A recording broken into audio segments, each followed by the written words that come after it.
عضو في حركه شباب 6 ابريل. مش هقول ان انا من الثوار ولا ناشط سياسي، انا مواطن مصري نازل يحتاج على حقه الضايع. نزلت في يوم 6 فبراير علشان اساعد المصابين. اللي حصل ان كان في بنت واقعه، حاولت اساعدها اشدها. اللي حصل ان الضابط كان لابس حاجه سودا اللي بيسموها القناع او الماسك، عينيه او مناخيره باينين بس. فبيقول لي تعالى يا بلاش الله بس خليها يا روح امك بس، انت بتعالج البلطجيه؟ فقلت له لا، البلطجي هو اللي بيضرب اخوه واهله بالنار وبالخرطوش وبالغاز المحرم. قال لي انت بتتفلسف كمان. طب انا هفرجك انت بتعمل ايه. زائد ان انا ما كنتش نازل بس كطبيب ميداني، لان مش هقول ليه في الطب، انا كنت بجيبهم للمستشفى الميداني عشان يتعالجوا. زائد ان الحركه عندنا كانت متقدمه من يوم الاربعاء ببيان للفصل بين القوات والجماهير لحقن دماء المصريين عامه. المهم نرجع لمرجوعنا. جه الظابط فبيقول لي انت بتتفلسف وبتاع، فاللي حصل تاتش انت مجرم. قلت له لا انا مش مجرم، اللي بيهتف ده عمره ما كان مجرم. اذا كان هتافي بيخوفك فده معناه ان انت عملت حاجه غلط خايف منها. اللي حصل اما طبعا يعني كان معاهم حاجه بيسموها هي كهرباء كده بايد، كل شويه يرجع بيها اللي هم الملثمين. تم تكتيفي من ايديا ومن رجليا. فيلم بالظبط فيلم الارض محمود المليجي، الارض العطشانه، بس الفرق الثاني كان بيجر حصان. مع العالم الحديث تم جري بعربيه المدرعه، انا بجري في الشارع وهم بيجروا. العساكر سبحان الله امسكوه امسكوه ده يهودي. اقول لهم يا جماعه اسمه جورج وجمهوريه مصر العربيه مفيش خالص. احتجزنا في وزاره الداخليه اللي هي بتتباهى بان هي بتقدم اقصى درجات حقوق الانسان، والمتحدث الرسمي خوتنا كل شويه احنا بنقدم اقصى درجات ضبط النفس. ده ضبط النفس. تم تكتيفي جوه الوزاره. كل ما اجي طبعا انام من كتر الضرب يكهربني، اصحى روح امك خلي الثوره تنفعك. تم طبعا لعب معانا لعبه اسمها استغمايه، بيتم تكتيف عيني. بتربط من ورا وعينيا مش شايف حاجه، بغطي في الارض بظهر البياده. انتوا عارفين البياده الميري حاجه لذيذه كده. يتم ضربك وقول ياض مين اللي ضربك. طبعا لو ما لعبتش هتتضرب زياده. فاقول له حضرتك مثلا يا فندم، يقول لي لا دي الثوره يا روح امك. طبعا هي بلفظ تاني بس انا بضطر اقول يا روح امك. لحد ما رحنا طبعا اسم عابدين، مش هكدب اقول تم فينا حاجه هناك. ترحلنا على النيابه، ومن النيابه على اللي بيسموها اعلاميا بورتو تورا، بس هي ما طلعتش بورتو تورا. حينما دخلنا تورا يعني وجدناها منقسمه لقسمين. بورتو تورا فعلا كما اشتهر القسم الاول بورتو تورا كما اشتهر اعلاميا هو لعلاء وجيمي مبارك وآلي مبارك عامه.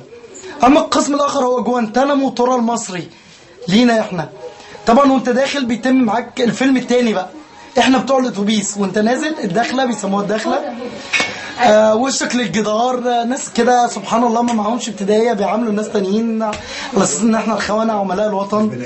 انت واخد 200,000 جنيه. قلت له انا لو واخد 200,000 جنيه يعني مش قادر اقول لك هعمل ايه. انا مش هقولها في وزاره الداخليه، انا هقولها في وزارات مصر كلها. طب يا عم انت واخد 200,000 جنيه. قلت له يا عم انا في الامانات عندك سايب 10 جنيه.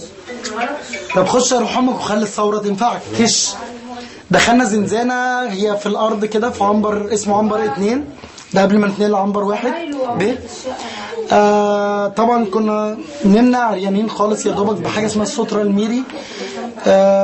كل ما نيجي ننام دخلنا يعني على الساعه 1 نيجي ننام. طبعا رش ميه ساقعه. طب سيادتك ما فيش غطا وما فيش حاجه نمسح الميه. اللي تم معانا يعني بالثوره المجيده اللي هم بيقولوا ان احنا كملناها وكفايه عليكم كده. خلي الثوره تنشف لك هدومك وتغطيك، احنا مش هنديك غطا. ده الساعه 1 نشفنا شويه، ابتدينا نلزق في بعض شويه عشان ندفي بعض عشان مفيش غطا. دخل على الساعه 3 طبعا احنا ما بنحسش بالباب من كتر الضرب فنايمين. دخل كش تاني جردل. يا عم احنا ما صدقنا الهدوم يعني يا دوبك بتنجي. خلي الثوره تنشفك يا روح امك. طبعا بلفظ تاني بس انا مضطر اقول يا روح امك بس. لحد الساعه 7 دخلوا لنا بالظبط 3 قطع حلاوه والحمد لله ب 15 نفر. 3 قطع حلاوه رشيد الميزان. جينا في يوم زي ما يكونوا كانوا قاصدين يخلصوا مننا. قدموا لنا طبعا لحمه فاسده لان احنا كنا حوالي 12 واحد حاله ترجيع جماعي، وطبعا ما كانوش عايزين يخرجونا العياده. اما الجنائيين اللي كانوا بيخوفونا منهم في الثوره والمساجين هربوا والحاجات دي، انا اللي عالجني في اول 10 ايام ما تعرضتش على عياده او دكتور. اللي عالجني هم الجنائيين اللي احنا خايفين منهم، البعبع دول هم اللي عالجوني. كمادات طبعا عشان ضهري كان مطرح الجر بالمدرعه كان فيه دم بينزف. وشي طبعا ما رضوش يدوني الصوره اللي على التذكره، كان انسان اخر يعني حاجه تانية. والحمد لله يعني كنت كل ما اجي احس ان انا خدت استئناف بلاقي النيابه زي ما تكون معنداني. هو انت يا جورج حدفت طوب؟ هو انت قاومت السلطات؟ هو انت تعديت على الموظفين؟ هو انت قدرت الامن العام؟ فقلت له يا فندم انا بقول لك انا جورج رمزي مش جورج الظواهري يا اخو ايمن الظواهري. انا مش الحاجه المهوله. وزي ما قلتها وهفضل اقولها، انا لست ناشطا سياسيا ولن اقول ثائرا، ولكنني مواطن تحت بطش الحكم العسكري. مواطن نزل يحتاج على حقه وهينزل يحتاج على حقه. مش هيخوفوني بكام ضربه، لان الانسان اللي بيضرب في وشي هتاف انا عرفت ان هتافي بيخوفني. شكرا.